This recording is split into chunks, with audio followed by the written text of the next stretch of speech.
Breaking news చూస్తున్నాం. BJP పదాధికారుల సమావేశం ప్రారంభమైంది. బీజేపీ చీఫ్ రామచంద్రరావు అధ్యక్షతన ఈ సమావేశం జరుగుతుంది. మున్సిపల్ ఎన్నికల ఇన్ఛార్జీలు, ముఖ్య నేతలు హాజరు కానున్నారు. మున్సిపల్ ఎన్నికలపై రామచంద్రరావు పార్టీ నేతలకు దిశానిర్దేశం చేయనున్నారు. సింగరేణి అంశం, సీఎం దావోస్ పర్యటనపై నేతలు చర్చించనున్నారు.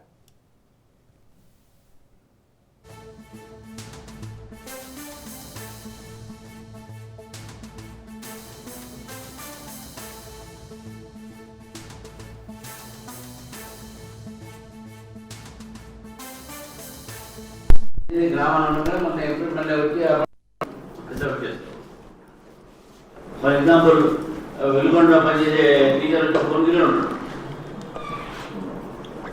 అట్లా ఈ మున్సిపాలిటీకి ఉన్నాయి. సో ఈ మున్సిపాలిటీ ఎఫెక్ట్ బాగా ఇస్తుంది. కిషన్ రెడ్డి గారు కూర్చోడు మాట్లాడినప్పుడు కొన్ని ప్రోగ్రామ్స్ అనుకున్నాం. అందులో ఈ ప్రోగ్రామ్ ప్రయారిటీ మనకి. బీజేపీ పదాధికారుల సమావేశం ప్రారంభమైంది. బీజేపీ చీఫ్ రామచంద్రరావు అధ్యక్షతన ఈ సమావేశం జరుగుతుంది. మున్సిపల్ ఎన్నికల ఇన్ఛార్జీలు, ముఖ్య నేతలు హాజరయ్యారు. మున్సిపల్ ఎన్నికలపై రామచంద్రరావు పార్టీ నేతలకు దిశానిర్దేశం చేయనున్నారు. సింగరేణి అంశం, సీఎం దావోస్ పర్యటనపై నేతలు చర్చించనున్నారు. రైట్, ఇక బీజేపీ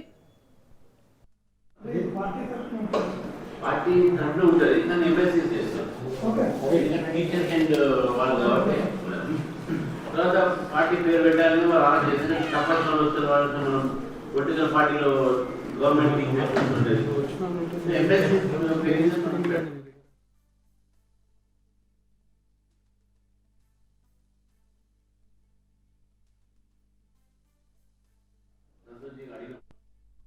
ఇక బీజేపీ పదాధికారుల సమావేశానికి సంబంధించి పూర్తి డీటెయిల్స్ ని మా బ్యూరో చీఫ్ రాజరెడ్డి అందిస్తారు. రాజరెడ్డి, మొత్తానికి ఈ సమావేశంలో రామచంద్రరావు అయితే పార్టీ నేతలకు దిశానిర్దేశం చేయబోతున్నట్టుగా తెలుస్తోంది. డీటెయిల్స్ ఏంటి?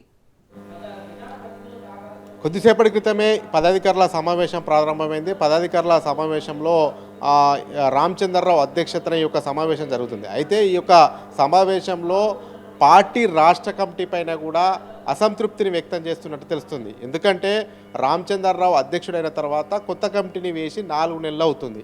4 నెలల్లో ఇటు కార్యదర్శులు కానీ, ప్రధాన కార్యదర్శులు కానీ, అదేవిధంగా కోశాధికారులు కానీ, అదేవిధంగా మీడియా ఇన్ఛార్జికి సంబంధించినటువంటి నేతలు ఎవరు కూడా సక్రమంగా పని చేయట్లేదు అనేది కూడా పార్టీలో ఉన్నటువంటి శ్రేణులు అసంతృప్తి వ్యక్తం చేస్తున్నాయి. పార్టీ వర్గాలు కూడా అసంతృప్తి వ్యక్తం చేస్తున్నాయి. ఈ యొక్క నేపథ్యంలో కొత్త కమిటీ వేసిన తర్వాత కూడా యాక్టివ్గా పనిచేయట్లేదు. కమిటీలు ఎప్పుడెప్పుడు వేస్తారా, కమిటీల్లో తమ పేరు కావాలని పెద్ద ఎత్తున లాబింగ్ చేసుకొని తర్వాత కమిటీల్లో తీరా పేర్లు వచ్చిన తర్వాత ఇటు ప్రధాన కార్యదర్శులు అయితేనేమి, అటు వైస్ ప్రెసిడెంట్లు అయితేనేమి, ఇటు సెక్రటరీలు అయితేనేమి ఎవరు కూడా చురుగ్గా పనిచేయట్లేదు. అంతేకాకుండా వివిధ మోర్చలకు సంబంధించినటువంటి అధ్యక్షులు కూడా యాక్టివ్గా పనిచేయట్లేదు అనేది కూడా బీజేపీ వర్గాల్లో అసంతృప్తి వ్యక్తం అవుతుంది. ఈ యొక్క నేపథ్యంలో రామచంద్రరావు ప్రధానంగా ఈ అంశాన్ని తీసుకొని పెద్ద ఎత్తున నేతలకు క్లాస్ కూడా ఇవ్వనున్నట్లు తెలుస్తుంది. ముఖ్యంగా చూసుకున్నట్టయితే ప్రభుత్వ వ్యతిరేక విధానాలపైన పోరాటం చేయట్లేదు. అదేవిధంగా వివిధ మోర్చలకు సంబంధించినటువంటి కమిటీలను కూడా వేశారు. ఆ కమిటీలు కూడా పెద్దగా యాక్టివ్ ఉండట్లేదు. వీళ్ళంతా కూడా యాక్టివ్ కావాలి, యాక్టివ్ మూడ్లోకి రావాలి అనేది కూడా ఆ నేతలకు దిశానిర్దేశం చేసే అవకాశాలు కనబడుతున్నాయి. అదేవిధంగా ఇప్పుడు మున్సిపల్ ఎన్నికల్లో కూడా బీజేపీ పెద్ద ఎత్తున ముందుకెళ్లాలని చూస్తుంది. ఎందుకంటే మున్సిపాలిటీలను కూడా కైవసం చేసుకోవాలనేది బీజేపీ వ్యూహంగా కనబడుతుంది. ఏవైతే బలంగా ఉన్నటువంటి మున్సిపాలిటీలు ఉంటాయో ఆ మున్సిపాలిటీల పైన ప్రత్యేక దృష్టి పెట్టాలని చూస్తుంది.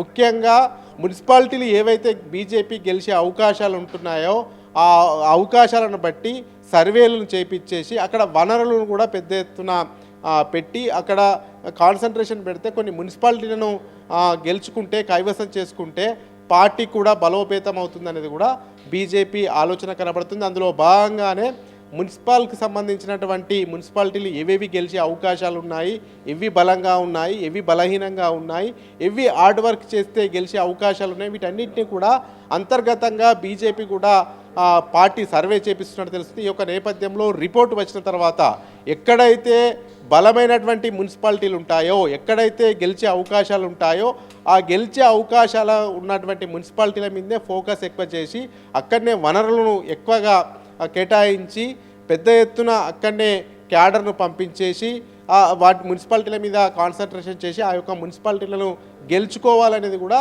బీజేపీ ప్లాన్ కనబడుతుంది. అయితే మున్సిపాలిటీ ఎన్నికలను కూడా బీజేపీ జాతీయ నాయకత్వం కూడా చాలా సీరియస్గా తీసుకుంటున్నట్టు తెలుస్తుంది. ఎందుకంటే బీజేపీ జాతీయ అధ్యక్షుడు కొత్త అధ్యక్షుడు వచ్చారు. తర్వాత మున్సిపల్ ఎన్నికలకు ఏకంగా 3 ఇన్ఛార్జీలు కూడా పంపించారు. ఈ యొక్క నేపథ్యంలో మున్సిపల్ ఎన్నికలపైన ప్రత్యేక దృష్టి పెట్టి మున్సిపాలిటీలను కైవసం చేసుకోవాలనే ప్లాన్ కూడా కనబడుతుంది.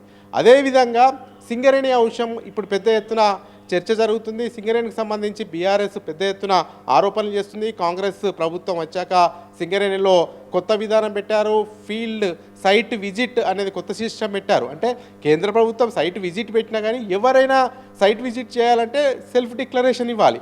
కానీ రాష్ట్ర ప్రభుత్వము కొత్త నిబంధనలు పెట్టింది. సైట్ విజిట్ చేయాలంటే ఖచ్చితంగా ఈ యొక్క రాష్ట్ర ప్రభుత్వం కానీ ఆ సింగరేణి సంస్థ అనుమతి ఖచ్చితంగా ఫీల్డ్ విజిట్కి సంబంధించినటువంటి సర్టిఫికేట్ ఇస్తేనే ఆ యొక్క కంపెనీ సైట్ విజిట్ చేసే రైట్స్ ఉంటున్నాయి అనేది ఒక కొత్త విధానం పెట్టి ఆ విధానంలో అవినీతిని ప్రోత్సహిస్తుంది, కుంభకోణాలను ప్రోత్సహిస్తుంది.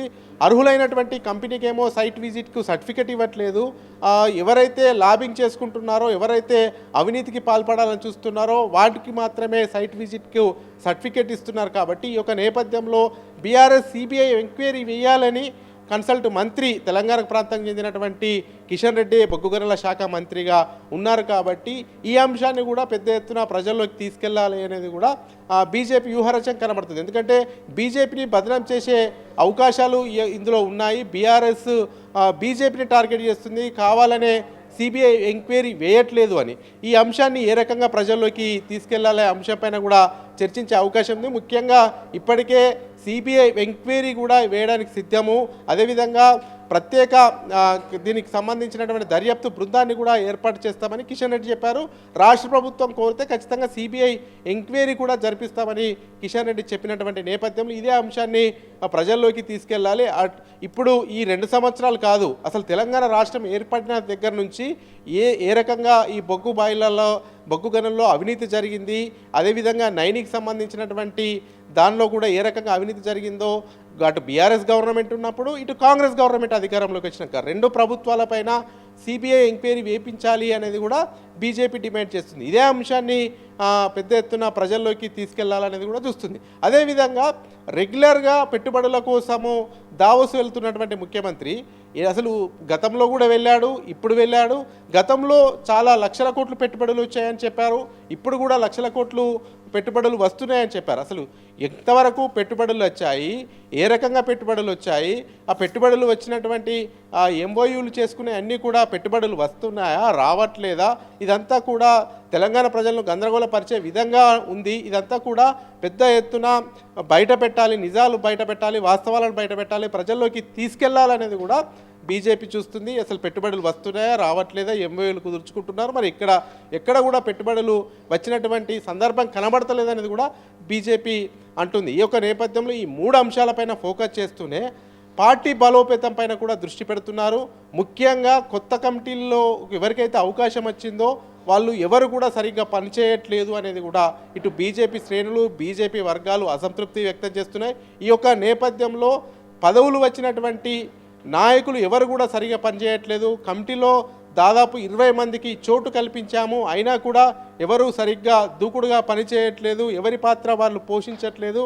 ఖచ్చితంగా కమిటీల్లో ఎవరైతే ఉన్నారో వాళ్ళు కమిటీకి సంబంధించినటువంటి పదవులకు న్యాయం చేయాలి, లేకపోతే ఖచ్చితంగా చర్యలు ఉంటాయనేది కూడా రామచంద్రరావు వారి అందరికీ కూడా సీరియస్గా వార్నింగ్ ఇస్తున్నట్టు తెలుస్తుంది. మొత్తానికి అంతర్గతంగా పార్టీని బలోపేతం చేసుకోవడం, జిహెచ్ఎంసీ ఈ యొక్క మున్సిపల్ ఎన్నికల మీద ఫోకస్ పెట్టడము, అదేవిధంగా ఈ యొక్క కుంభకోణాలకు సంబంధించినటువంటి అంశం బీజేపీ ఏ రకంగా ముందుకెళ్ళబోతుంది, కేంద్రంలో బీజేపీ అధికారం ఉంది కాబట్టి సిబిఐ విచారణ అడుగుతుంది నేపథ్యంలో, బీఆర్ఎస్ అడుగుతున్నటువంటి నేపథ్యంలో ఏ రకంగా ముందుకెళ్లాలి ప్రజల్లోకి వివరించడము, ముఖ్యంగా రానున్నటువంటి జిహెచ్ఎంసీ ఎన్నికలపైన ఫోకస్ చేయడము, ఇవన్నిటి అంశాలపైన చర్చించే అవకాశాలు అయితే కనబడతా ఉన్నాయి. Right, thank you Raj Reddy.